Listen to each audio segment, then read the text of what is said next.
የምንነሳው የምንራበው የምንንገላታው ለሶስት አመት ያህል ልብስ ሳናወልቅ ምንተኛው ለአማራ ህዝብ ስንል በጣም ፈታኙና ከባዱ በነገራችን ላይ በዚህ ህይወት ውስጥ ለህዝባችን ዋጋ መክፈሉ እንዳለ ሆኖ ለሶስት አመት ያህል ልብስ ሳወልቁ መተኛት፣ ለሶስት አመት ያህል አፈር ላይ መንከባለል፣ ለሶስት አመት ያህል የእንግልት ኑሮ መኖር፣ ለሶስት አመት ያህል ጥሩ መጠጥ ውሃ ለማግኘት፣ ለሶስት አመት ያህል ጥሩ ምግብ አለማግኘት፣ በዛ ላይ ለሶስት አመት ያህል የጥይት አሩር እየነደደ ውጊያ ማድረግ ከባዱ ነው። ከዚህም በላይ ብዙ እኛስ በህይወት ኑሮን ይህን ምስክር ለመናገር ፈለግን። በህይወት የሌሉ ብዙ የገበርናቸው ወንድሞች አሉ። እስከ ትናንት ድረስ የጀግንነት ሞት የሞቱ የጀግንነት መስዋዕትነት የከፈሉ እንደነ አፄ ቴዎድሮስ እንደነ እምዬ ምኒልክ እንደነ በላይ ዘለቀ ስማቸው በታሪክ የተመዘገበ ማለት ነው እና ህዝባችን ነፃነት የማምጣት የኛ ግዴታ ነው። ለዚህ መንግስት ባሪያ ሆናለሁ ብሎ እያጎበደደ ውትፍ ሚነቀል ካለ እሱ ራሱ ይወቅለት። ከውትፍ ነቃይነት አይገላገልም። እኛ ግን የአማራ ህዝብ አንገቱ ቀና ብሎ እንዲሄድ ዋጋ እየከፈልንም ቢሆን እየሞትንም እየተሰዋንም ቢሆን ህዝባችን ነፃ እናወጣለን። ይህ ቃላችን ነው። ቃል የገባንለትን ትግል እስከ ቀራንዮ ድረስ እናስፈጽማለን።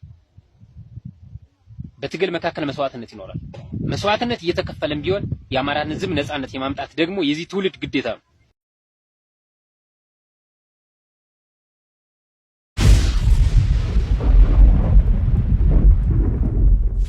እንግዲህ በውስጥ ባንዳዎችም የጠላት ጥቆማ ስምሪት በመስጠት ካዘዞ አካባቢ የተነሳው ያገዛዙ ሰራዊት በዋናነት የጥቃት ታርጌት እንዳደረጋቸው አንዳንድ መረጃዎች እየወጡ ነው።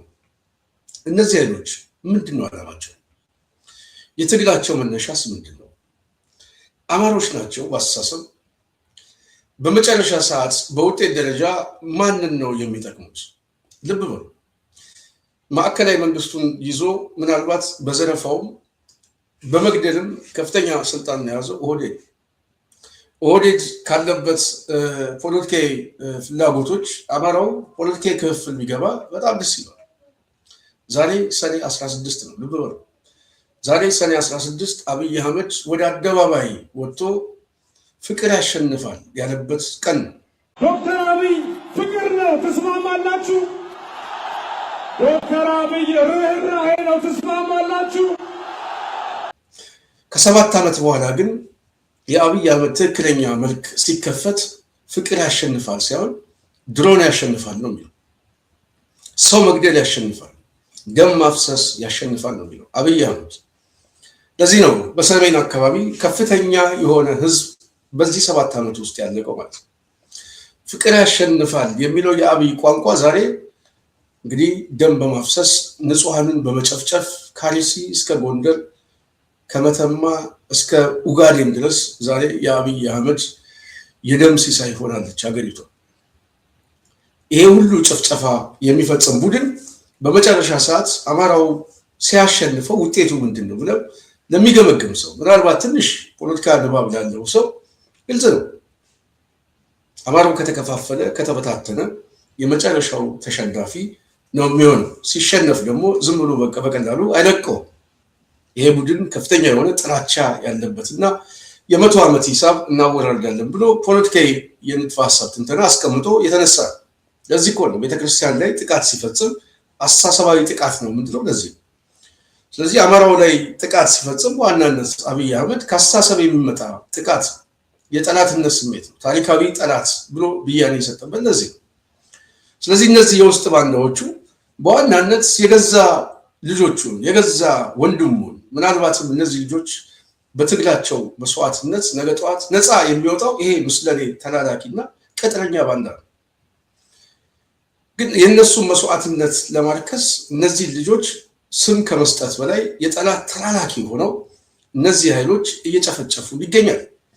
አንዳንዱ መረጃ በመስጠት በማስጠቆም ጥቆማ በመስጠት ላገዛዙ ተባባሪ በመሆን የገዛ ልጆቹን እያስከበበ ሲያስመታ፣ አንዳንዱ ደግሞ የጥይቱም የሐሳብም ምክር እየሰጠ የገዛ ወንድሞቹን ለነጻነት የወጡትን ልጆቹን እያስመታ ነው። ይሄ ትልቅ የታሪክ ጠባሳ ነው። ይህንን ወደኋላ መገምገም የማይችል ትውልድ ከተሸነፈ በኋላ ኪሳራውን ቢገመግም ትርጉም የለው። አንድ ትውልድ ሊያሸንፍ ይችላል፣ አንድ ትውልድም ሊሸነፍ ይችላል። ምናልባት አንድ ትውልድ ሲሸነፍ ኪሳራው 2-3 ትውልድ ሊሄድ ይችላል። ልብ በል አማራው ምናልባት ፖለቲካዊ ትርክት የመጣበት የዛሬ 50 ዓመት አካባቢ ያለውን ጄኔሬሽን አስበው። 2 ትውልድ ኦልሞስት ወደ 3ኛ ትውልድ ላይ ገብተናል። በዚህ ትውልድ ውስጥ አማራው ያለው ፖለቲካዊ ንቃተ ህሊና ከዜሮ በታች ነበር። ከዜሮ በታች አሁን እንኳን ላለበት ችግር የዳረገው ያለፈው ፖለቲካዊ ንቃቱ ከኋላ ወደኋላ የተጎተተ ስለሆነ በዋናነት የፖለቲካዊ የትርክት መገለጫ የነበረው በሀገረ መንግስቱ ላይ ታቅፎ የነበረ ኢትዮጵያዊ ብሔርተኝነት የሚያቀነቅን ኃይል።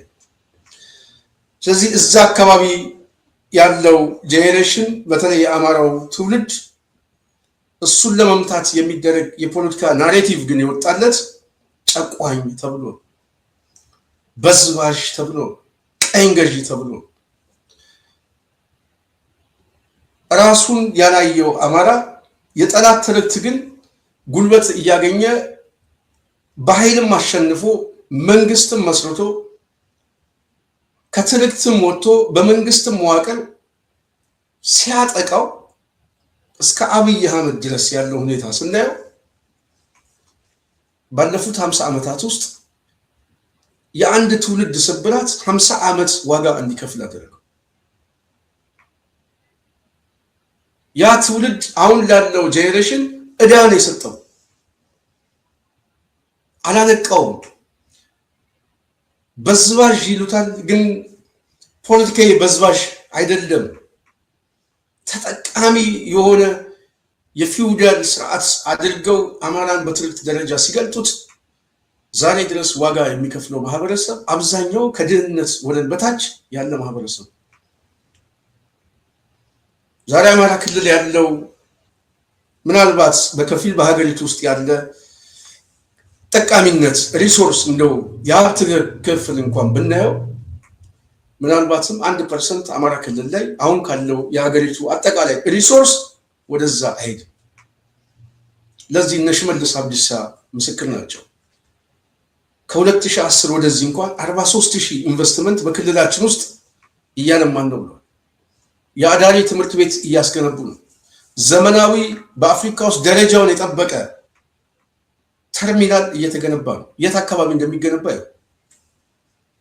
ዛሬ በከፍተኛ ደረጃ የሀብትና የሪሶርስ ምንጭ የሆነው ወርቁንም ባንኩንም የሚዘውረው ማን እንደሆነ ነው። አማራው የተሰጠው የሀብት ምንጭ አይደለም፣ ራሱን የሚችል አይደለም። አብዛኛው አርሶ አደር ዛሬ ማዳበሪያ እንኳን ማግኘት አልቻለም። ሲስተማቲክ የሆነ ጥቃት ነው እያጠቃ ያለው። በአንድ በኩል ኢኮኖሚካሊ ያደቀዋል፣ በሌላ በኩል ያለችውን ጠባብ ድልድይና ትምህርት ቤት እያፈረሰ ያደቀዋል፣ በጦርነት ያደቀዋል።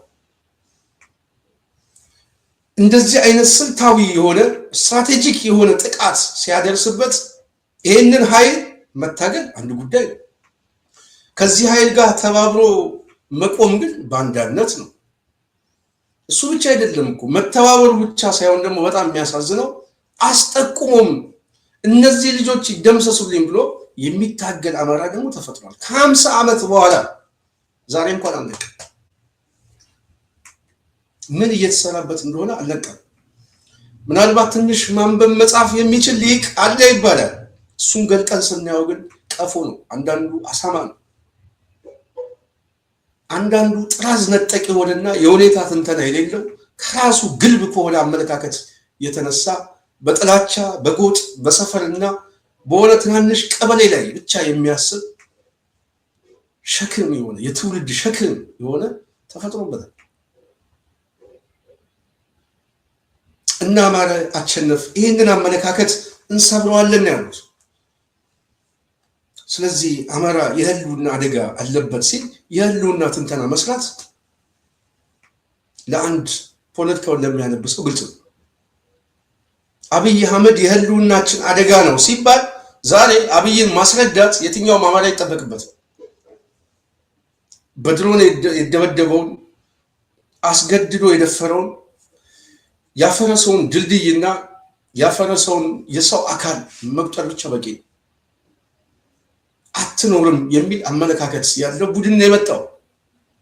ሰኔ 16 ላይ ያፈነዳው መስቀል አደባባይ ላይ የፈነዳው ፈንጅ በደም ነው የመጀመሪያ የስልጣን በዓለ ሲመቱን የተቀበለው።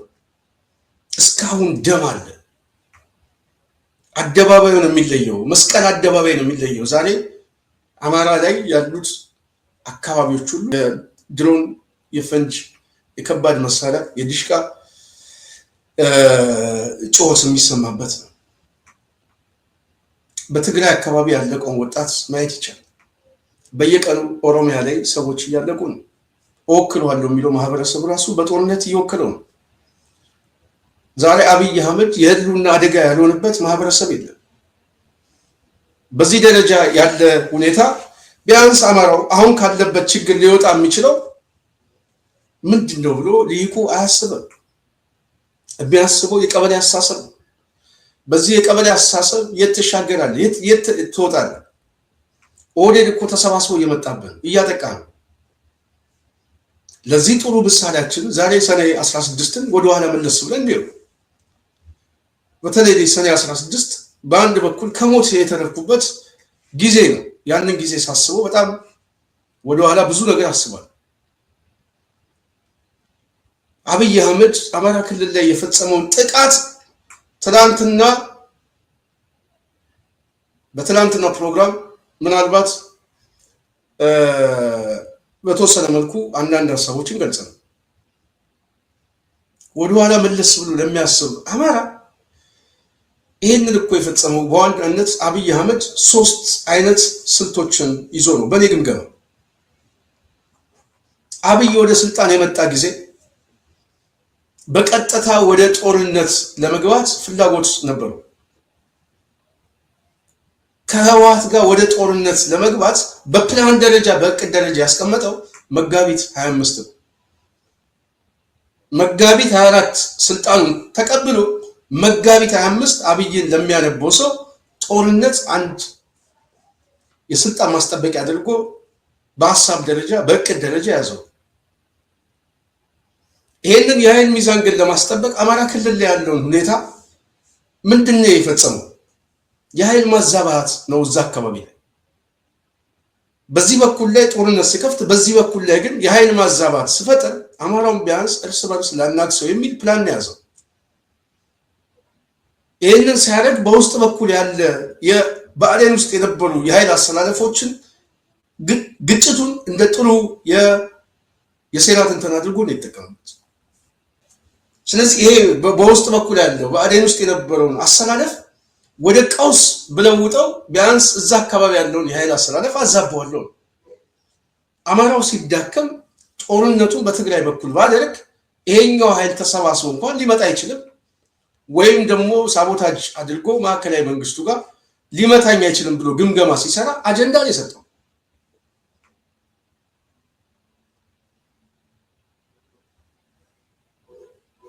በተመሳሳይ አብይ አህመድ ይህንን አጀንዳ ጨርሻለሁ ብሎ ሲያስብ ደግሞ ይሄኛውን ኃይል አሰልፎ ወደ ትግራይ ጦርነት ሲገባ በዋናነት በሁለቱ መካከል ደም ለማፋሰስ ነው። እነዚህ ኃይሎች ደም ሲፋሰሱ መጨረሻ ላይ የሚጣሉበት ደግሞ ፖለቲካዊ የሆነ አሰላለፎች የሚፈጥሩ ሁኔታዎች አሉ ብሎ ሲጠቀም በእነዚህ ሁለት ኃይሎች ላይ መሀል ላይ አገናጋይ ሆኜ በተራዘመ ጦርነት አደቃቸዋለሁ የሚል ሁል ጊዜ የሴራ ትንተና ነው የሚያስበው። ለዚህ ጥሩ ማሳያችን ከትግራይ ጦርነት በኋላ ይሄ ሰውዬ በሰላም ስም ተስማምቶ አማራ ክልል ሄደው መድፍ ይዞ ሄደው ታንክ ነው ይዞ ሄደው አብይ ሲጠቅመው ፋኖን ሲያጀግን ነበረ። እሱ እኮ አርበኛ ነው፣ እሱ እኮ በቃ ዛሬ ወልቃይት ምናምን ብሎ የሚከራከርበት የፖለቲካ ሊቅ አብይ አህመድ ትናንትና ብያኔ የሰጡበት ምክር ቤት ላይ ሲፈልገውና ህዝቡን ለጦርነት ሲያማግደው ምን እንዳለ ግልጽ ነው። ሲፈልገው ደግሞ ዛሬ ደግሞ አጀንዳውን ቀይሮ ደግሞ ይመጣል። መደራደር አለብህ ይላል። እንደዚህ ያደረገ ነው የሚያጋጭ። ዋነኛ ዓላማው ማድቀቅ ነው። ይሄንን ቡድን እንዴት ሰው መረዳት ያቅተዋል? ማለት ይሄ እኮ በጣም ትንሽ እኮ የፖለቲካ ንባብ ላለው ሰው በጣም በቂ እኮ እንደው ብዙ እኮ ሳይንሳዊ የሆነ ምርምርም አይጠይቅም። አብይን ለመረዳት ማለት የትኛው እውቀቱ በሴራ ነው ሰው የሚገድለው፣ በሴራ ነው ፖለቲካውን የሚመራው። ስለዚህ ሴራው የሚገባ ከሆነ የተያዘው አማራውን ማዳከም፣ የትግራይን ሊቅ ማዳከም፣ በተለይ ሰሜናውያን የሚባለው እዛ አካባቢ ላይ ያለውን ኃይል ማዳከም ቢሳካለት እኮ አማራውን ማሸነፍና ማዳከም ቢችል አብይ አህመድ ወደ አስመራ ጦርነት ይከፍት ነበር። ስላልቻለ ነው ፋኖን ማሸነፍ አልቻለም እንጂ አብይ አህመድ ቢሳካለት እኮ በሰላም ስምምነት ከህወሓት ጋር ከተሰለፈ በኋላ ተያይዘን እኮ አማራውን እንምታው እኮ ያለ ብሎ ጥያቄ ጠየቀ ሰው እኮ። ቢያንስ እዛ አካባቢ ያሉ ሊቃኖች ግን ፖለቲካውን አንብበው እዚህ ውስጥ አንገባም ማለት ጎመን በጤና ትልቅ የፖለቲካ ብልጠት ነው። የጠላቴ ጠላት ወዳጅ የሚል አሰላለፍ ቢፈጠር ዛሬ በኢትዮጵያ ፖለቲካ ላይ አገር የሚባል የለም፣ ድብልቅልቁ ይወጣ ነበር። በዚህ ደረጃ ኦህዴድ በልጦ ከጨፌ የተነሳ የፖለቲካ ትንተና አማራ ክልል ላይ በልጦት ዛሬ እኮ እነ ሽመልስ በራሱ ሚኒሻ እያስተኮስን አማራውንማ እየገደል ነው ብሎ ሪፖርት ሲሰጥ በጣም እኮ የሚገርም እኮ። አማራውን ለምን የህልውና አደጋ አለብኝ ብሎ የሚወጣው አማራ ቢገባው እኮ ሚኒሻው የህልውና አደጋ አለበት ሲል የእሱ ጥያቄ ነው። አረጋ ከበደ ቢገባው ተመስገን ቢገባው የእሱ ጥያቄ ነው። ግን እነዚህ ፈረሶች ናቸው። እንኳን ልታስረዳቸው ጭንቅላቱን ብትመታው የሚገባው አይደለም። ውስጡ ያለው ምን እንደሆነ አላውቅም። ማለት ምን አይነት ማህበረሰብ ነው የተፈጠረው ብዬ አንዳንድ ጊዜ አስባለሁ። ፖለቲካሊ የተፈጠረው ማህበረሰብ ምንድን ነው? የትኛው ሊቅ ነው ግን የነቃ ሊቅ የሚባለው? እስቲ የትኛው ነው? እስቲ ፖለቲካውን መልክ አስይዞ እንደው አደባባይ ላይ የምናውቃቸው ሰዎች አንቱ የምንላቸው ሰዎች አለ እና ቲክቶክ ላይ ይጣላል፣ ሚዲያ ላይ ይጣላል፣ ፌስቡክ ላይ ይጣላል፣ ለጠላት አጀንዳ ይሰጣል፣ ይሰዳደባል ምናምን። በጣም እኮ የሚያሳዝን ኋላ ቀር የሆነ የፖለቲካ አመለካከት ነው የተፈጠረው። ይሄ ለምን ተፈጠረ ብለን ስንገመግም ግን ባለፉት 50 ዓመታት በኔ ግምገማ አማራው ፖለቲካዊ አማራ አልተፈጠረም። ደቆ ነው ያለው፣ ባዶ ሆኖ ነው ያለው። የፖለቲካ ጮርቄነት ተጭኖት ነው ያለው። ከዚህ ለመውጣት የሚፍጨረጨሩ ጥቂት ወጣቶች ቢኖሩ እነሱንም እየበላናቸው ነው።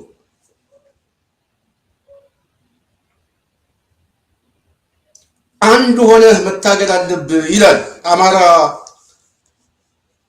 አማራ አቸንፍ ሁሉ ጊዜ እባካችሁ አንድ ሁኑ። የአንድነት ጥያቄ እኮ የህልውና ጥያቄ ምን ማለት ነው? ይሄ እኮ ልመና ያስፈልጋል። አንድ ሁን ስትባል እኮ ልመና እኮ አያስፈልግም። ጠላት ሊገልህ እየመጣ ነው። በየትኛውም አካባቢ ላይ አንድ መሆን አለብህ የሚለው የመርህ ጥያቄ ነው። እኔ ለህልውና እታገላለሁ ብዬ ጫካ ከወጣው የህልውና ጥያቄ ማለት የኔ ጥያቄ ብቻ ነው። የወል ጥያቄ ነው፣ የማህበረሰቡ ጥያቄ ነው። ስለዚህ ነፍጥ ያዘው እኮ አማራው ነፃ ሲወጣ አረጋ ከበደ ነፃ ይወጣል። በሱ መስዋዕትነት ነው ነፃ የሚወጣው ቢገባው። ግን ጥያቄው ግን የመርህ ጥያቄ ነው። እነዚህ የመርህ ጥያቄዎች የሚመለሱት በፖለቲካ ብያኔ ነው። ፖለቲካ ብያኔ ያስፈልገናል። ባልተግባባንበትና ባልተስማማንበት መዋቅራዊና አሳሰባዊ ጭቆና ደርሶብናል። ስለዚህ በሀገሪቱ ላይ ያለ እኩል የሆነ ፍትሃዊ የሆነ ተጠቃሚነት ያስፈልገናል። የፖለቲካ ውክልና ያስፈልገናል። የማንነት ጥያቄያችን መልስ ሊያገኝ ይገባል። የፖለቲካ አስተዳደር ላይ ተመጣጣኝ ውክልና ያስፈልገናል የሚል እኮ የመርህ ጥያቄ፣ ዲሞክራሲያዊ የሆነ ጥያቄ፣ ፍትሃዊ የሆነ ጥያቄ አንተን ልጨቁን ሳይሆን አትጨቁነኝ ብሎ የተነሳ ትውልድ ነው። እኔ ጨቋኝ አይደለሁም። እንዴት በሀያትና በቅድመ አያት ትገደላል? ይሄ ትውልድ እኮ የሚገደለው በትናንትና አያቶቹ ነው የሚገደለው። በትናንትና አያቶች በዝባዥ ተብለህ ሂሳብ አወራርድ የሚል እኮ ስርዓት እኮ ነው የተፈጠረብን። ይህንን ማስረዳት እንዴት ነው ማለት እንዴት ነው ሊገባን የሚችለው?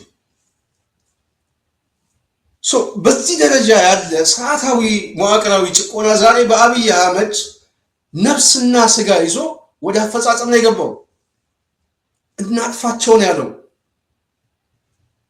ታይዋለህ አጠፋዋለሁ እኮ ብሎ የነገረው ለራሱ ለቅርብ ሰው ነው የነገረው። ታየ ደንዳ እኮ ምስክር ሰጠ። አንድ ቹቹ አለባቸው የሚባል አለ። እኔ በስም ነው የማውቀው፣ ሰውየውን በአካልም አላውቅም። ከሱ ጋር ተደዋውዬ እንዴት ከዚህ ሰው ጋር ትደዋወላለህ? ከጠላቶቻችን ጋር። አብይ እንደዚህ ነው የሚያስበው። ብአዴን ራሱ ጠላቶቻችን ነው የሚለው። የጊዜ ጉዳይ ነው። አንደኛ የሚጠፋ ማህበረሰብ አለ፣ ሁለተኛ የሚጠፉት ግን እነዚህ ኃይሎች ናቸው። ይህንን የሚያስብ አስተሳሰብ የመንግስት መዋቅር ይዞ የፖለቲካ ስልጣን ይዞ አማራው በህይወት ይተርፋል ወይ ማለት? ይሄ እኮ ጥቂት ፖለቲካ ንባብ የሚጠይቅ ነው ማለት። የሆነ ሁለተኛ ዲግሪ ሶስተኛ ዲግሪ ምናምን የብአዴን ኮተት የሆነ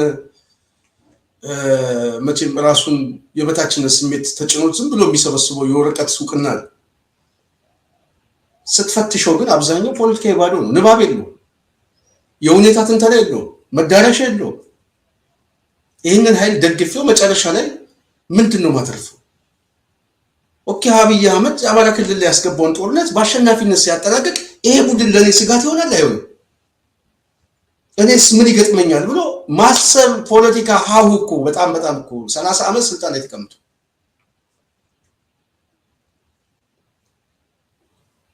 ኦህዴድ በትግል እንዳመጣው ይሄንን ስልጣን ታግለን መስዋዕትነት ከፍለን ነው የሚለው አብይ አህመድ። ሰሞኑን ምርጫ አስመልክቶ ማን ነው ታዬ ፕሬዚደንቱ ታዬ አጽቀ ሥላሴ ከዚህ በኋላ በኢትዮጵያ ውስጥ በምርጫ ካልሆነ በጠመንጃ በነፍጥ ስልጣን አያዝም ማለት። ይሄንን ቋንቋ ሽመልስ እኮ ቢናገረው ምንም አይደለም። የስርዓቱ ባለቤት ነን ብሎ ስለሚያስብ እነሱ እንኳን ታግለው አላመጡትም። የህዝቡን ትግል ሳቦታጅ አድርገው ነጥቀው ነው ያመጡት። ግን አቶ ታዬ የተባለው ፕሬዚደንቱ ከውጪ በስልክ የተጠራ አማራ ዛሬ ቤተመንግስት ስለገባ ከዚህ በኋላ በጠመንጃ የታሰቡት ይላል። እንደዚህ አይነት ምስለኔ ራስ ጠልቆ ነው የገጠመን ማለት። ይሄንን ቋንቋ በመናገሩ አለቃውን ማስደሰት ነው፣ ታማኝነት መግለጽ፣ በሚቀጥለው ስልጣን ላይ ደግሞ ቦታ ይሰጠኛል የሚል አሳሰብ። እንደዚህ አይነት ጮርቄነት እኮ ነው ያለው በሊቅ ውስጥ። ሊቅ የሚባለው እኔ አርሶ አደሩ ነው የማደንቀው። ፖለቲካውን እኮ በደንብ ይተነትነዋል። በቃኝ ሲል ደግሞ ጅራፍ ይዞ ይወጣል። እነዚህ ልጆች ናቸው እና አማራ አሸነፍ ይህንን ያነበቡ ሰዎች ናቸው። ዛሬ ጫካ ላይ ሆኖ መስዋዕትነት የሚከፍሉት እኛ በትግል ዓለም ውስጥ አብዛኛውን የምናውቀው ወጣቶች የማናውቀውም ቢሆን በዚህ ትግል ውስጥ የተሰባሰበ ሁሉ ከህልውና ትግል አኳያ በትክክልም የምንደግፈውና ሐሳብ የምንሰጠው መስመሩ ትክክል ስለሆነ ነው። አማራ የሚድንበት ብቸኛ መንገድ ይሄ ነው። ሌላ የመውጫ ሐሳብ የለውም። ሌላ የመውጫ መንገድ የለውም። የፖለቲካ መገለል የደረሰበት የአማራ ህዝብ ከዚህ መገለል ሊወጣ የሚችለው በሰላማዊ ትግል አይደለም። አልቅስ ነው የተባለው። ሶፍት ይዘህ አልቅስ። በዚህ ደረጃ እኮ በጣም ተሳለቁብን እኮ። ጎበዝ አማራ እንደው ልጅ የለውም እንዴ?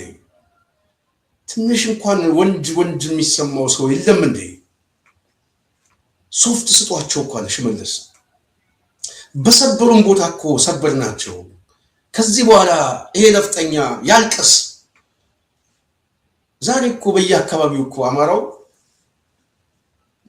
ታክቲካል የሆነ በቤተ ክርስቲያን እኮ ማፈናቀል እኮ የመጡበት ሁለት መልክ አለ። ፖለቲካዊ መልክ አለው ስንል መልኮቹ ሁለት ናቸው። በራሱ ኦርቶዶክስን ማፈናቀል ነፍጠኛውን ማፈናቀል ነው ብሎ ስለሚያስቡ ነው። ፖለቲካዊ ማፈናቀል ነው። ትናንት ወለጋ ላይ ሲጨፈጭፉት፣ ቤኒሻንጉል ላይ ሲጨፈጭፉት የነበረው በቃኝ ብሎ ነፍጥ ሲያነሳ አቆመው። አየህ፣ ፖለቲካዊ ብያኔ ተሰጠው። ጭፍጨፋው ራሱ የፖለቲካ ብያኔ ነው። ነፍጥ ሲይዝ ደግሞ ወደ መከላከል ሲገባ አስቆመው። አማራው ዛሬ የህልውና አደጋ አለብኝ ብሎ ነፍጥ ሲይዝ ቢያንስ እንደራደር ይላል። በህገ መንግስቱ ጉዳይ ላይ እንወያይ ይላል። በሚቀጥለው ሀገረ መንግስት ላይ እንስማማሽ ይላል እኮ። ወደ ፍርሃት ውስጥ እኮ ታስገባዋለህ። ይሄ በራሱ የኃይል ሚዛንን ያስጠብቃል። ይሄ በራሱ የተገፋው የአማራ ህዝብ ወደ ማዕከል እንዲመጣ ያግዘዋል። ሶፍት ስጣቸው የሚለውን ሽመልስ በሶፍት ሳይሆን በጥይት ባሩድ ስትመጣበት ሽመልስ እኮ ልጅ አለው። አብይ አህመድ እኮ ነፍሱን የሚወድ ሰው ነው። መኖር እኮ ይፈልጋል። በዚህ ደረጃ ተሰባስበህ ጉልበት ይዘህ ስትመጣ የመደራደር አቅምህ ይጨምራል። የማሸነፍ አቅም ይጨምራል። ትግሉን ማገዝ፣ ትግሉን እንዴት እናሳድግ፣ እንዴት እነዚህ ልጆች የበቃ ፖለቲሻን አድርገን እንዴት እናውጣ፣ ምን አይነት ምክር ሐሳብ እንስጥ፣ አንድነቱን ማፍጠን አለብን ምናምን ብለህ ማሰብ አንድ ጉዳይ ነው። ወገንተኝነት ማለት ይሄ ነው። ፖለቲካ ትንሽ ንባብ ላለው ሰው ከሱ የሚጠበቀው ይሄ ነው። ፌስቡክ ላይ የ24 ሰዓት አማራው እንዴት ይከፋፈልልኝ ብሎ የሚጽፍ የብአዴን አሳማ አማራ ልጅ ወለደ። ግን ልጅ አለው። የቀበሌ እና ወንዝ ላይ ቁጭ ብሎ የሚሰዳደብ የገዛ አጋሩን ተኩሶ መምታት፣ ይሄ ፖለቲካ ነው። ኦኬ እሺ፣ እና አማራ አሸነፈ፣ ወደቀ፣ አማራ ወደቀ። እኔ በጣም ያሳዘነኝ በቅርብ ማውቀው ልጅ ነው። ቅርብ ጊዜም ደግሞ አንዳንድ ነገር ሲጽፍም ምንም ሲል አየዋለሁ፣ እከታተለዋለሁ። ወጣ ያለ ነገር እንኳን ጽፎ አያውቅም። አንድ እንሆን እባካችሁ፣ እንሰባሰብ። በአንድ በኩል ነፍጡን ይዞ የጠላትን ኃይል እየገጠመው ነው። በሌላ በኩል ደግሞ ባገኘው አጋጣሚ ስለ አንድነት እየሰበከ ነው። አንድ አማርና ባጠገቡ የነበሩ ጓዶቹ ሲወድቁ ቤቱ የተቀመጠ 1000 ሰው ነው የምነግርህ። ከ1000 ሰው አንድ አማራ ትልቅ ቫልዩ አለው በአማራ ትግል ውስጥ። ቤቱ ከተቀመጠ ጃምቦ ቤት ከተቀመጠ ወጣት ነው የምነግርህ 100,000 ሰው አንድ አማራ ትልቅ ቫልዩ አለው በነገ ጠዋት አማራ ትውልድ ላይ። እነዚህ አይነት ወጣቶችን ነው እያጣን ያለነው። እነዚህ ወጣቶች ስናጣ ሊሰማን የሚችል ቁጭትና የአሸናፊነት ስሜት መሆን ሲገባው ጭራሽ አንዳንዱ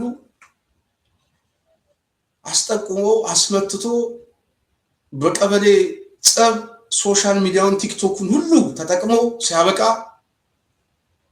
ጀግኖቹ ከወደቀ በኋላ ድጋሚ በእነሱ ሬሳና ቁስል ላይ ፖለቲካዊ ስንጥቃት ለመፍጠር ደግሞ ይጥራል። በጣም የሚያሳዝን ይሄ አማራ ይሄ የፖለቲካ ሊቅ ከተሸነፈ ምን ይገጥመዋል ብዬ ሳስብ የሚተርፍ አይመስለኝም። በእርግጠኝነት ነው የምናገረው፣ የሚተርፍ አይመስለኝም።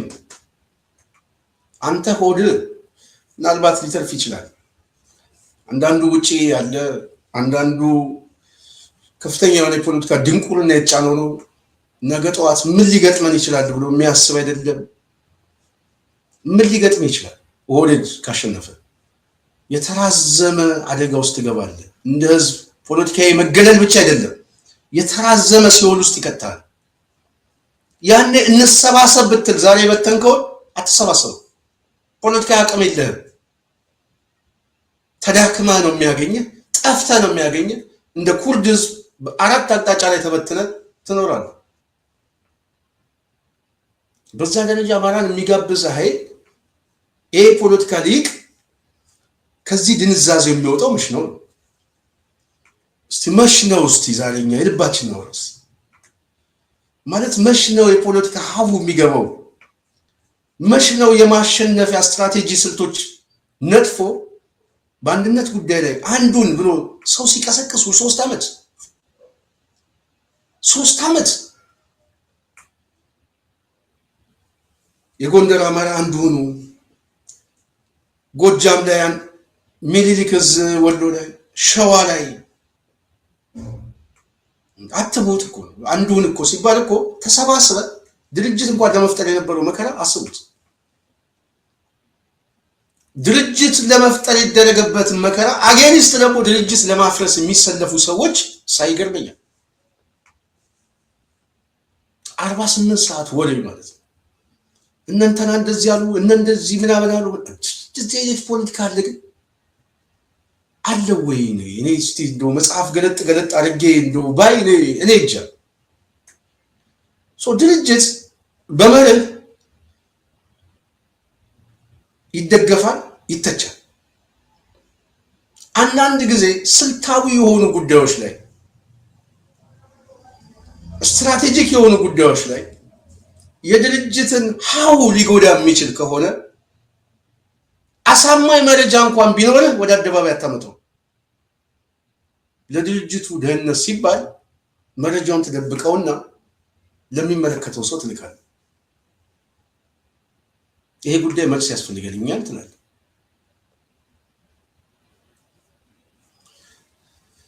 አንድ በጣም የገረመኝ ነገር እንገራችሁ። ሁሉ ጊዜ በጣም እኔ አንዳንድ ጊዜ ሰውን የምመለከትበት መንገድ በብዙ ምክንያት ነው። ለዚህ ጥሩ ነገር በጣም የገረመኝ የጽናት ቤተሰብ አንድነት ቤት ያለው አቶ ስዬና አቶ ነጋሶ ጊዳዳ ፓርቲውን ተቀላቅለው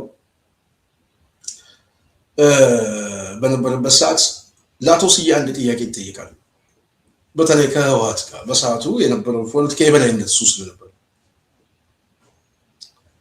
እና በተለይ ከ93 ክፍል ጋር በተያዘ ፖለቲካ የበላይነት ነበራችሁ እና ያንን ስርዓት መቀየር የምትችሉበት ሁኔታ ነበረ። የኃይል አስተላለፉን ለመቀየር እንዴት አልፈለጋችሁም? ትልቁ የፓወር የኃይል አስተላለፍ እነሱ ጋር ነበር በሰዓቱ እና አንድ ነገር ተናገረ። ያንን ክፍተት ተጠቅመዋል። የጠላት ኃይል ያንን ክፍተት ተጠቅሞ በእኛ መካከል ያለውን ክፍተት ተጠቅሞ ድርጅቱ ላይ ችግር እንዳይፈጠር በማሰብ ነው። ቃል በቃል ግን ያለው ግን ሌላ ነው። እሱ ልትሆነ ግን ዋነኛ አውዱ የሐሳቡ አውድ ይሄ በእኛ ክፍተት በእኛ ስንጥቃት ያለፉ ስርዓቶች ምናምን ተመልሰው ክፍተቱን ተጠቅመው ሌላ ችግር እንዳይፈጥሩ ድርጅት የማዳን ስለነበረብን ነው። አየህ የድርጅት ሰው ስትሆን እንደዚህ ነው የምታስበው። ችግሮች እንኳን ቢኖሩ መስዋዕትነት ትከፍላለህ። ሰውየው 6 ዓመት ታሰረ፣ ድርጅቱን ግን አዳነ። ቢታሰር ችግር አልነበረውም፣ አካሉ ነው የሚታሰረው። ቢፈርስ ግን ህወሓት ፖለቲካዊ ተሸናፊ ቢያደርገው አገሪቱ ላይ ከፍተኛ የሆነ የፓወር አስተላለፍ ይፈጠራል። ያንን አሰበ። ምን ያው ማሰቡ ትክክል ነው ትክክል አይደለም የሚለውን ብያኔ ሳይሆን ድርጅት ለማዳን ግን በዛ ደረጃ ሰው ይሄ ለምንድን ነው ስዬ ይሄን ያሰቡ? ከጥቅሙ አኳያ። አሁን አፋብህን እኛ ድርጅት ይመስረት ምናምን እባካቸው አንዱ ነው ብለን በጣም ብዙ ጊዜ ስንቀሰቀስ ነበር። መቀስቀሳችን ትክክል ነው። ችግር የለበትም አይደለም፣ ችግር ሊኖርበት ይችላል። በጣም 1 2 3 ብዬ የምጠቅሳቸው ችግር ሊኖርበት ይችላል። ግን ችግሮቹን ግን በየጊዜው እየመጣው አጀንዳ እየፈጠርኩኝ ማስጨነቅና በተለይ ደግሞ በእያንዳንዱ ሚስጥር ነክ በሆኑ ጉዳዮች ላይ አደባባይ ላይ መጥቶ መዘርገፍ እኔ ድርጅት ባህል አይመስለኝም። ለትግል ማሰብ አይደለም። አንድ እሱ። ሁለተኛ አጀንዳ እያመጣ ሚዲያ ላይ ሰው በየቲክቶኩ በየፌስቡኩ ላይ ስንጥቃት የሚፈጥር ትርክቶችን መፍጠር ኦህዴድ እንደ ጥሩ የፕሮፓጋንዳ ዲስኮርስ ይጠቀምበታል። ክፍል እንዳለ በውስጥ በኩል አይደማመጡም፣ አንድ አይደለም፣ ህብረት የለም ምናምን የሚል አንዳንድ ጊዜ የአማራ ፕሮፋይል እየተጠቀመ ኦህዴድ የሚሳደበው ቀላል አይደለም። የመሪዎችን በጣም እኮ ነው የሚጫወትበት። ለዚህ እኮ ነው እኮ አብይ አህመድ አንዳንድ ጊዜ ትዕቢት እኮ የሚመጣው አማራ አካባቢ ያለውን ኃይል ዝም ብዬ በሰላ ትንተና ፌስቡክ ላይ ያፈርሰዋል ብሎ እኮ መታበይ ውስጥ ስለሚገባው እኮ ከዚህ እኮ ተሳክቶላቸዋል። ደግሞ ቢያንስ ድርጅት ማዛባት፣ አመራሩ ማዛባት ከፍተኛ የሆነ የድንጋይ መወራወር ባለፉት 2 ዓመታት የፈጀውን ጊዜ ማየት ያስፈልጋል። መሬት ላይ ነፍጥ የያዘው ኃይል እያሸነፈ ፖለቲካ ትርክት ላይና የፖለቲካ አጥቂነት ላይ ፕሮፓጋንዳ እኮ እንደዚህ ይሰራ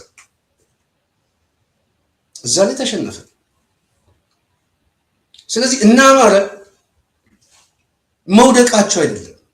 ነገ ጠዋት እና አማረ አቸነፍ ሌላው ስላለ መውደቁ እርግጠኛ አይደለም። ለምን ከተባለ አሁንም በአስተሳሰብ የበከነ ጨቅላ የሆነ ፖለቲካ ሊቃል። ይሄ ሊቅ ዋነኛ ፍላጎቱ ከራሱ ፍላጎት የሚመጣ ነው። አንዳንዱ ሰሊጥ ነጋዴ ነው። አንዳንዱ በአዴን ውስጥ ተነጥፎ የሆነ በጀት አለ ፈንድ የሚለቀቅለት። አንዳንዱ ብልጽግና የሚሰጠው ስልጣን አለ። ልብ በሉ። ትላንት አብረው አንድ ድርጅት ላይ እስከ መጨረሻው ድረስ አንካካድም ለአማራ ህልውና እንታገላለን ያሉ ሰዎች እኮ በድርጅት የነበሩ ሰዎች አንዳንዱ እስር ቤት 3 ዓመት ሙሉ ሲቀመጥ፣ አንዳንዱ ደግሞ ይሄ ሁሉ ህዝብ እየተጨፈጨፈ አብይ አህመድ ክቡር ጠቅላይ ሚኒስትር ብሎ ጥያቄ ለመጠየቅ ወደ ምክር ቤት ሊገባ ዝግጅት ላይ ያሉ አማራዎች አሉ። ይሄ አማራ ይሄ ሊቅ እንዴት ነው የምናስበው? ለዚህ ነው ከፖለቲካ ጮርቄነትና ማነስ የሚመጣ የመጨረሻው ሊቅ የምናዋልደው በራሱ እንደዚህ ነው። ባንዳ ነው የሚወልደው፣ አድርባይ ነው የሚወልደው፣ ኮት ተሸካሚ ነው። ሁለተኛ የሚሆን ትንሽ እየተፍጨረጨሩ ያሉት እዚህ ያሉ ወጣቶች ናቸው። ቢያንስ ቁጭት ያለባቸው። ለምንድን ነው ሁለተኛም ሆኖ ለምንድን ነው ጥያቄ የማይመለሰው? ፍትሃዊ ጥያቄ ጠይቄ ለምንድን ነው የምገፋው የሚል የፖለቲካ ጥያቄ የሚጠይቁት እና ማለት ትንሽ አማራን አንድ እርምጃ ለማሳደግና በኢትዮጵያ ፖለቲካ ላይ ተደማጭ እንዲሆን የሚያደርጉት እነዚህ ልጆች ናቸው ዛሬ መስዋዕትነት የሚከፍሉት። ይሄ የማይገባ ከሆነ አንድ ጉዳይ ነው። ይሄ ከገባ ግን ድንጋይ መወርወር እነዚህ ልጆች ላይ ምን ያስፈልጋል? ምንድን ነው የሚያስፈልገው? አንዳንድ ጊዜ ማንስማማበት የድርጅት አቋም እንኳን ቢሆን በድርጅት ባህል ውስጥ ነው ነገር ማንስማማበት እንኳን ቢሆን የድርጅቱ ስምምነት ከሆነ ወደ ሳይሆን በግድ ትቀበላል። በቃ ማጆሪቲው ካመነበት አጀንዳውን ከተቀበለው ሊቁ የተስማማበት የፖለቲካ አቅጣጫ ትክክል እንኳን ባይሆን እሱን አሳምነን ሐሳባችን ገዢ ሆኖ እስኪመጣ ድረስ የወሰነው ውሳኔ ግን ለህልውናችን ስንል የሰርቫይቫል ጥያቄ ያለበት የማህበረሰብ ክፍል እስከሆነ ድረስ ድርጅት እንዲፈርስ አንፈቅድም። ቀይ መስመር ነው ድርጅት። ስለዚህ ድርጅትን አድነህ ጥያቄህን ግን አሸናፊ ሆኖ እንዲመጣ አጀንዳ አድርገው ታመጣለህ። እኛ ጋር ግን ጥያቄ አለ። ኦኬ ጥያቄ መልስ ካልመለሰ አንድ አክቲቪስት ይነሳና ድርጅቱ ተሽጧል ይላል። ተሽጧል እኮ የሚያዘው ከሌ ነው ምናምን ብሎ ኦህዴድ ቢናገር ችግር የለውም። የራሱ አማራው እኮ ነው እንደዛ የሚለው እኮ ተሽጧል፣ በቃ ከሌ ገዛው፣ ግብፅ ገባ፣ ኤርትራ ገባ፣ ምናምን ገባ፣ ጽምዶ መጣ ምናምን። ይሄ ፖለቲካ ነው እንዴ? ይሄ ንባብ ነው እንዴ? ይሄ ትግል መደገፍ ነው እንዴ? በጣም የሚያሳዝን ነው። ዛሬ ስሜታችንን የምንገልጸው ብዙዎቹ እየታዘብናቸው የምንታዘባቸው የትግሉ ባለቤት ነን፣ በትግሉ ላይ ጠብታ ያስፈልገናል ይሉና ከጠብታቸው በላይ መዶሻ ይጥሉበታል። መዶሻ ሲጥሉበት አንዳንዱ በአዴናዊ የሆነ መዶሻ የህይወት መስዋዕትነት ያስከፍላል።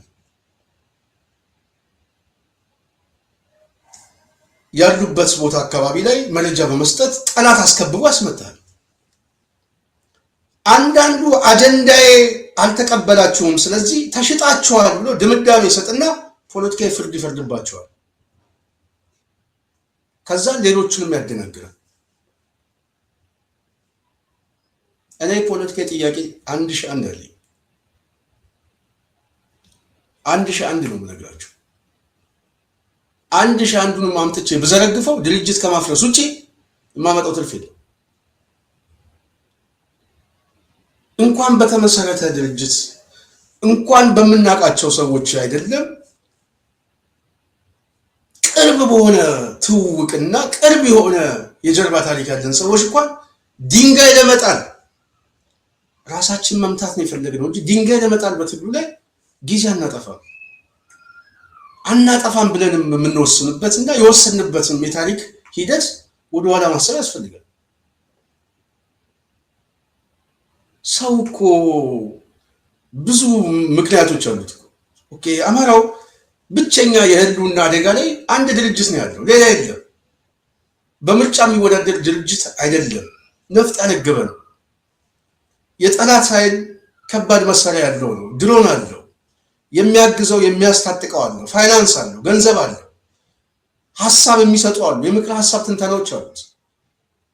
ስለዚህ ይሄ የጠላት ኃይል ደግሞ ትልቅ ሪሶርስ ይዞ አማራን በጠላትነት ብያኔ እናጥፋው የሚል ስምምነት ላይ ደርሷል። ኦኬ እንጥፋ እንዳን ነው ጥያቄው። እናሸንፈው ወይንስ ያሸንፈን ነው ጥያቄው። በዚህ ጥያቄ ላይ ብንሸነፍ ልንከስር የምንችለው ምንድነው ነው የምንችለው? አማራው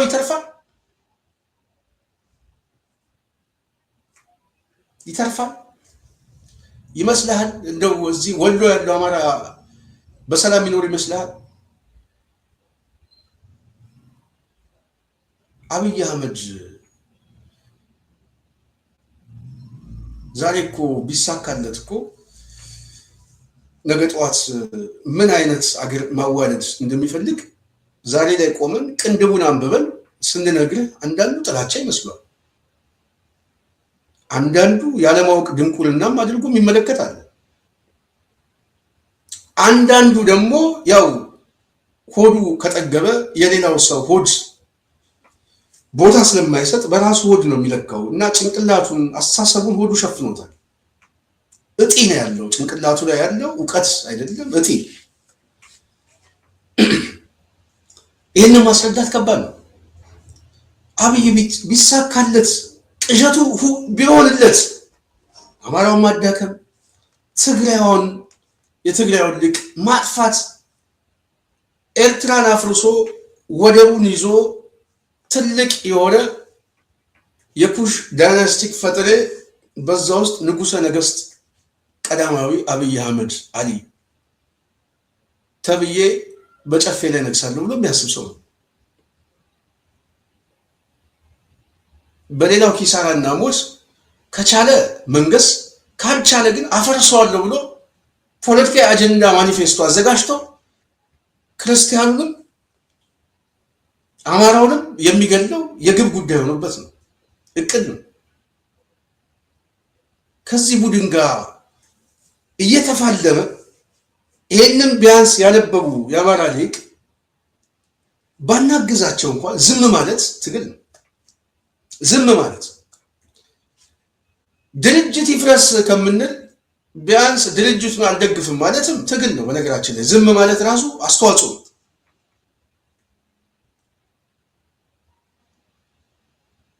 ብአዴንን መታገል ሌላ ጉዳይ ነው። ለብአዴን መረጃ መስጠት ግን ባንዳነት ነው። በዚህ ትግል ውስጥ በዚህ አመለካከት ውስጥ ብአዴን በራሱ በጣም በሚያሳዝን ሁኔታ እኮ አማራው የተከፈተበት ሁለት ግንባር ነው። አንዱ ከጨፌ ነው፣ አንዱ ከባህር ዳር። የጨፌው ታሪካዊ ጠላት ብያኔ አስቀምጦ በድሮንም በመድፍም እመተዋለሁ ሲል በታሪካዊ ጠላት ብያኔ ላይ ተስማምቶ እኔ ደግሞ ኦፒ ሆኜ አስተኳሽ ሆናለሁ የሚል በጣም የሚገርመን ነው። ብአዴን ማለት ይሄ የብአዴን ታሪክ ማለት ይሄ የሚተኩስበት የአብይ የጨፌው ንጉስ አለ፣ ኦህዴድ አለ፣ ኦፒ ሆኖ ደግሞ የሚያስተኩስበት ኃይል አለ። ይሄ ፖለቲካዊ ድባብ ላለው ሰው የሚገባው ነው። በዚህ መካከል ላይ ናቸው እና አማራ አቸነፍ እየታገሉ ያሉት። በዚህ መካከል ላይ ያለው ሊቅ ግን መተባበር ሲገባው የገዛ ወንድሞቹን ለማጥቃት ለጠላት ደግሞ መረጃ ይሰጣል።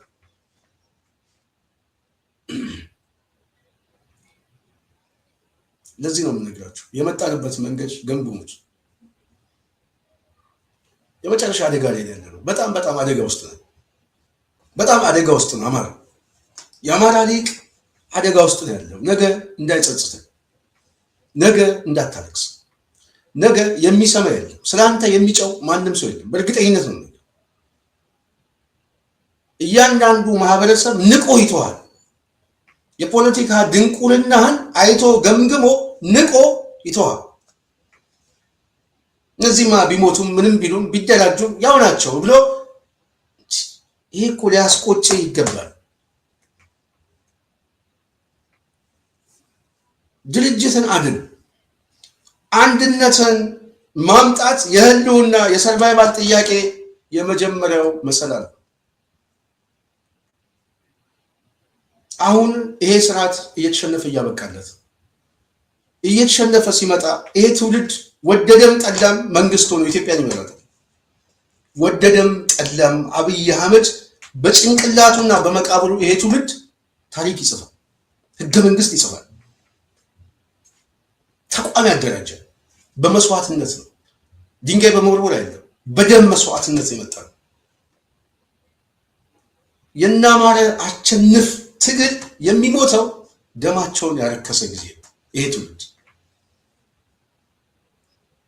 ስለዚህ ብቸኛ ምርጫ አደራ ነው ያሉት እነዚህ ልጆች እየተመቱ ትግላችን አደራ፣ አንድነቱ አደራ፣ ድርጅታችን አንድ። ይሄ እኮ ነው አንድ የፖለቲካ ሊቅ መብሰል ማለት ይሄ። ትግላችን አደራ ብለው ተሰዉ።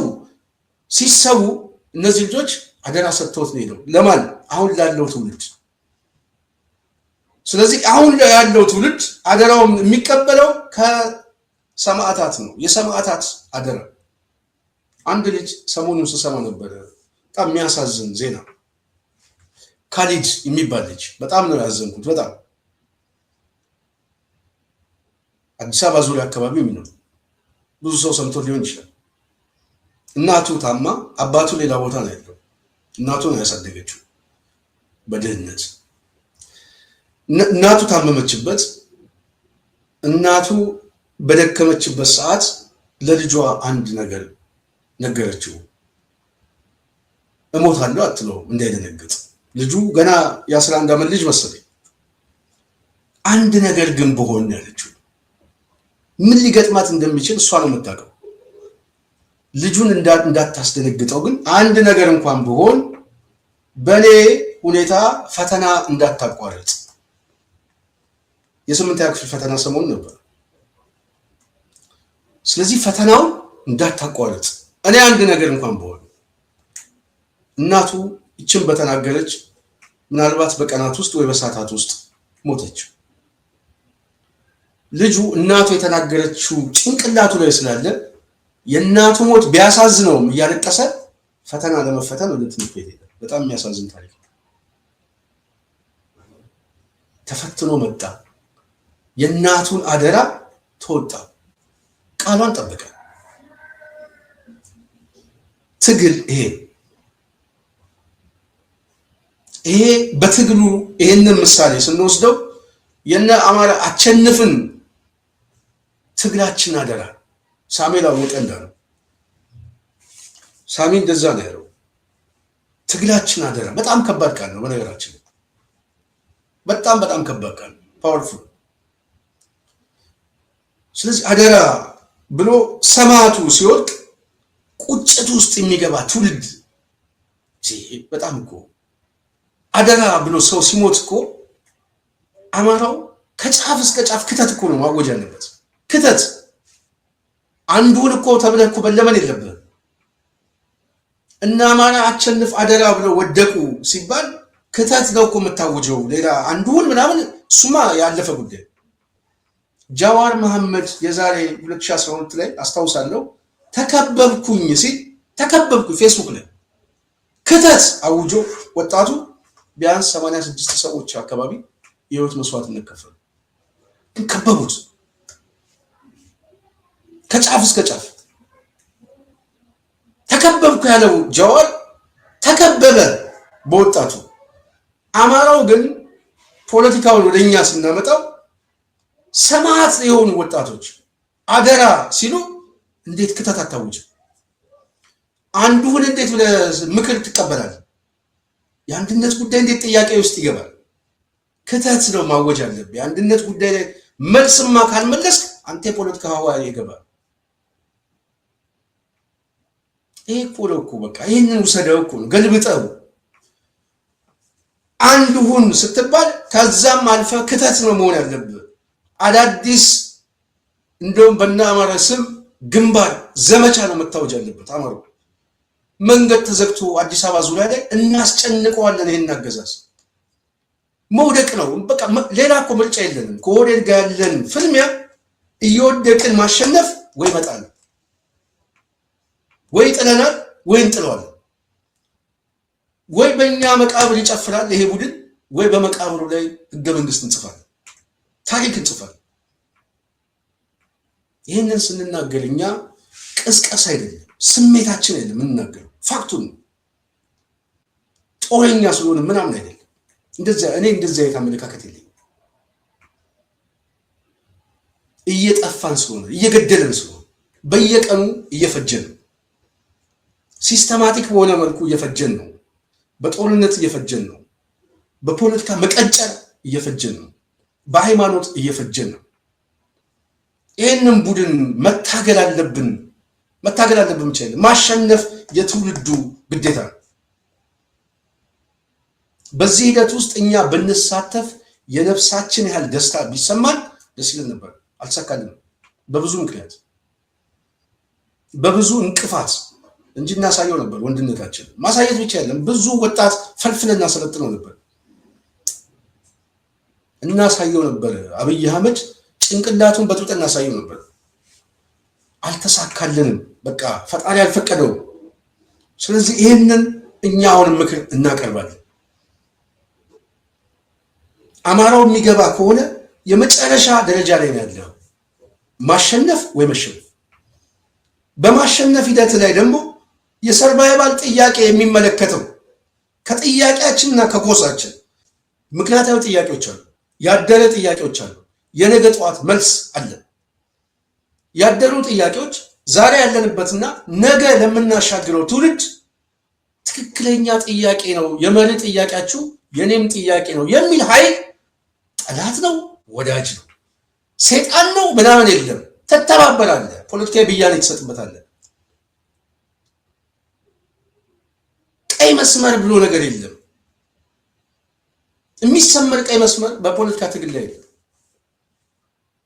የምንታገለው ለነፍሳችን ሳይሆን ለስጋችን፣ የምንታገለው ለነገ ልጆቻችን፣ ለዛሬ እኛ ለነገ ልጆቻችን፣ ለመንግስተ ሰማያት ሳይሆን ለስጋ ህይወታቸው የምንታገል በስጋ ሕይወት ላይ ፖለቲካዊ ብያኔ ነው የምታመጣው። የነፍስ ጉዳይ ከሆነ ብቻ ነው። ሰይጣን ነው አልፋና ኦሜጋ። ሰይጣን ነው። ከሰይጣን ጋር ህብረት የለም። እሱ ያለው በወንጌል አስተምሮ፣ በፖለቲካ አስተምሮ ግን የሰይጣን ትምህርት የለም። አንዳንድ ጊዜ ትላንት ኢህአዴግ ቤት ውስጥ የነበሩ ሰዎች እኮ ዛሬ ኦህዴድ ሆነዋል። ግንቦት ሰባት ሆነው ከግንቦት ሰባት አብን ሆነው ከአብን ወጥተው እንደገና ኦህዴድ እኮ በቃ ፖለቲካ ነው እንደዚህ የሚጫወቱት። ነገ ጠዋት ደግሞ አንተ አሸንፈህ ስትመጣ ደግሞ ያንተ አፈቀላጤ ሆነ ደግሞ ይመጣል። ትገዛቸዋለህ። ምንም ችግር የለም። ምላስ ይሸጣል፣ ትገዛዋለህ። ስለዚህ ፖለቲካ ንባብ ካለ በየትኛውም ጊዜ ላይ እንዳስፈላጊነቱ ከመርህ ጥያቄዎችን ከትክክለኛ ከቆምክለት ጥያቄ አሊያንሶችን ስታገኝ፣ ትብብሮችን ስታገኝ ኦህዴድን ባፍጢሙ ተክሏለሁ የሚል ስልታዊ ወዳጅ ልታደርጎች ይችላል። ስትራቴጂ ጥያቄን ግን የሚቀበል መሆን አለበት። ቢያንስ የሚቀበል መሆን አለበት። ይህንን እያደረግ ትግሉን ወደ አንድ ትገፋዋል። ይህንን አንብብ አማራ፣ ይህንን አላነብም ካልክ፣ ቀይ መስመር አለኝ ካልክ፣ ድርጅት አፈርሳለሁ ካልክ፣ ጥቆማ እየሰጠው ነፃ እና የሚታገሉትን ሰዎች እንደዚሁ እየበላው እኖራለሁ የምትል ከሆነ ነገ ጠዋት ትፈርስና የታሪክም የትውልድን መጫወቻ ሆነ። ምናልባት እነዛ ታሪክ ጽፈው በደማቸው ያለፉ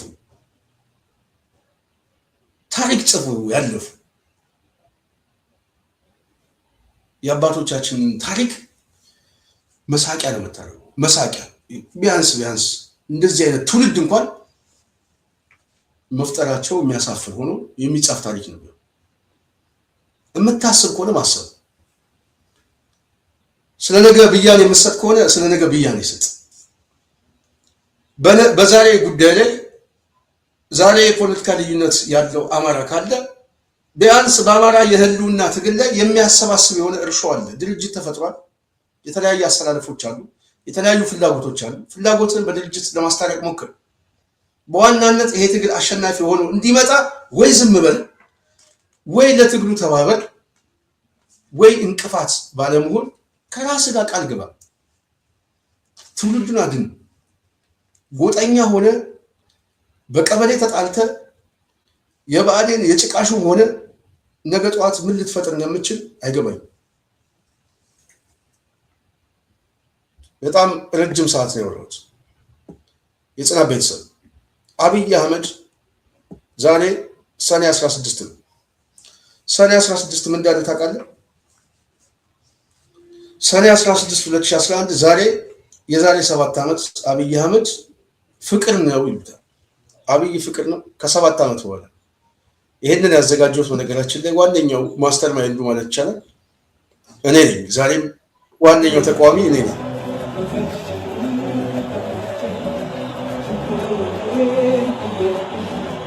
ዶክተር አብይ ፍቅር ነው፣ ትስማማላችሁ? ዶክተር አብይ ርህራሄ ነው፣ ትስማማላችሁ? ዶክተር አብይ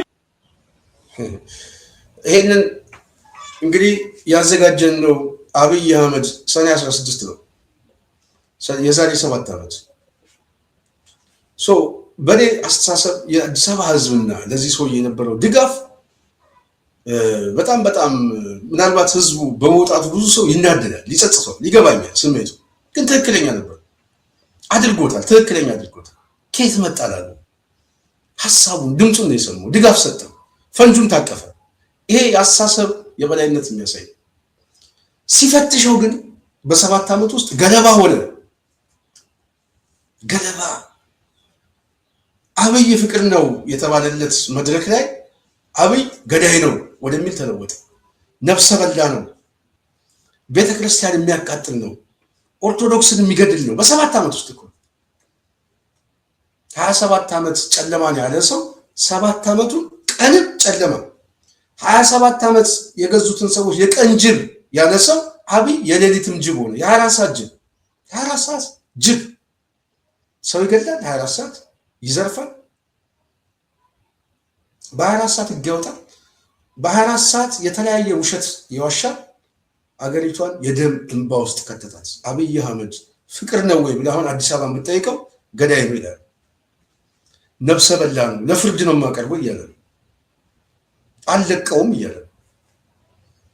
ስለዚህ ያ የደገፈው እና አደባባይ ላይ የወጣው ማህበረሰብ አሁን ፖለቲካሊ አጌኒስት ሆኖ የፍርድ ቀን እየጠበቀ ነው። ሰኔ 16 አብይ አህመድ ሰኔ 16ን ሲያስበው አዘጋጁ እየታገለው ነው።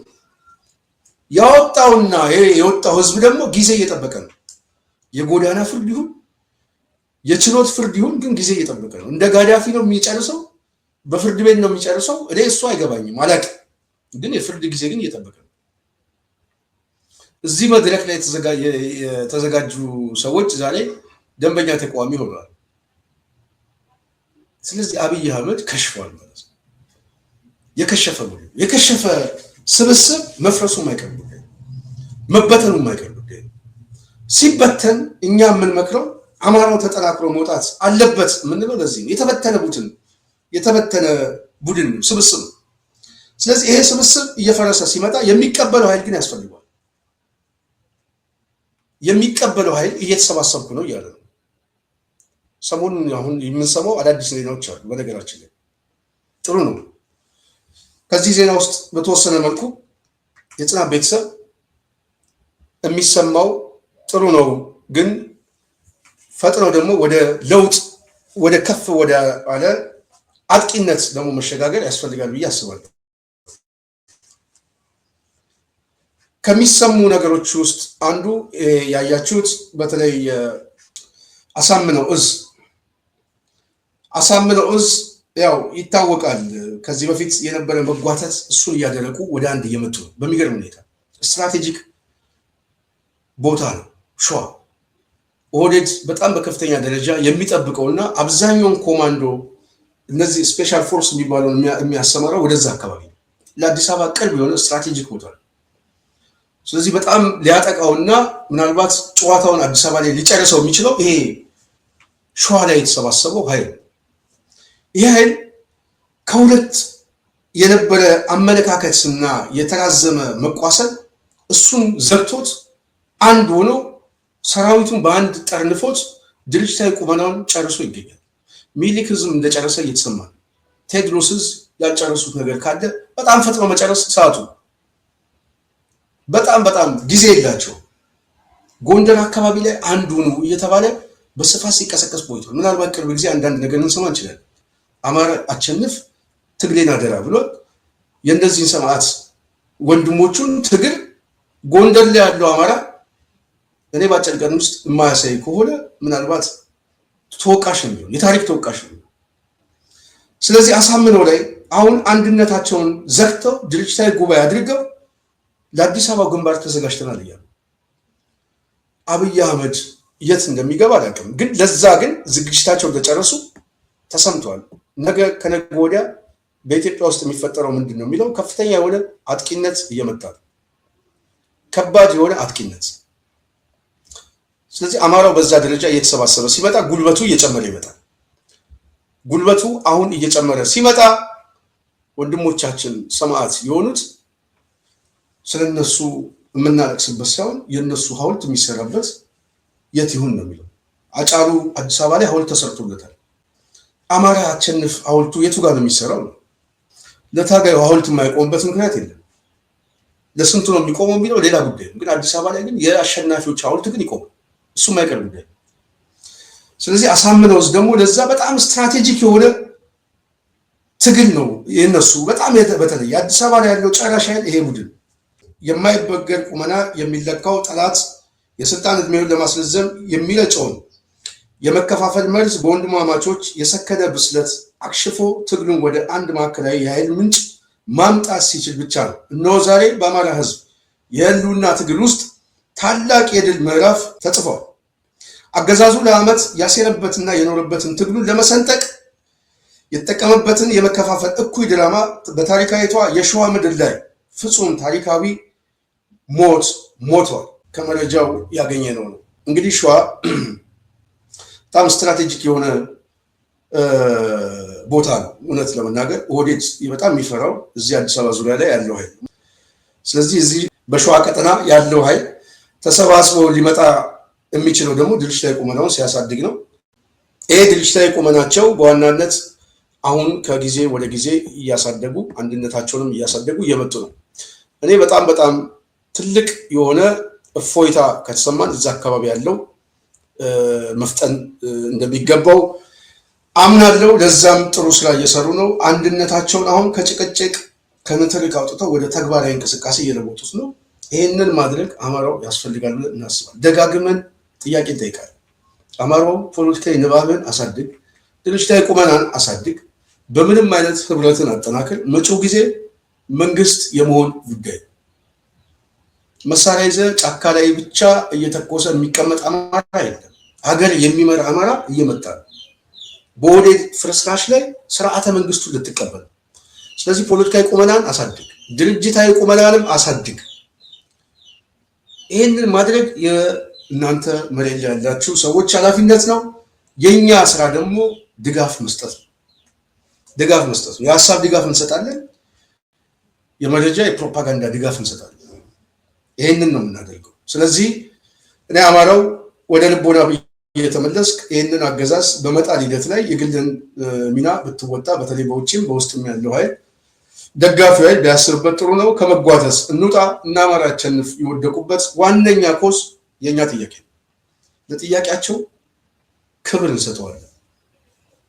ለጥያቄያቸው ክብር እንሰጠዋለን ብቻ ሳይሆን ለወደቁለት የህይወት መስዋዕትነት እስከ መጨረሻው ታምነን ቢያንስ ድርጅት ባለማፍረስ የህዝብ ትግል ግን በመደገፍ እንቆማለን። ለዚህ ደግሞ እኛም ቃል እንገባለን ማለት አለብን ብለን እያንዳንዳችን ሚናችን መወጣት አለብን ብዬ አስባለሁ።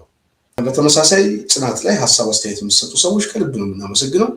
ሀሳብ ካላችሁ እንደዚሁ ኮመንት ላይ እየጻፋችሁልን፣ ጥያቄም ካላችሁ አሳውቁን። በሚቀጥለው በእናንተ ጉዳይ ላይም ሀሳብ አስተያየታችን ይዘን እንመጣለን። ስለነበረን ቆይታ ከልብ አመሰግናለሁ። በሚቀጥለው እስክንገናኝ ሙሉ ፕሮግራም ያዘጋጀሁላችሁ እኔ ስንታየሁ ቸኮል ነበርኩኝ። በዚሁ እሰናበታለሁ። ሰላም።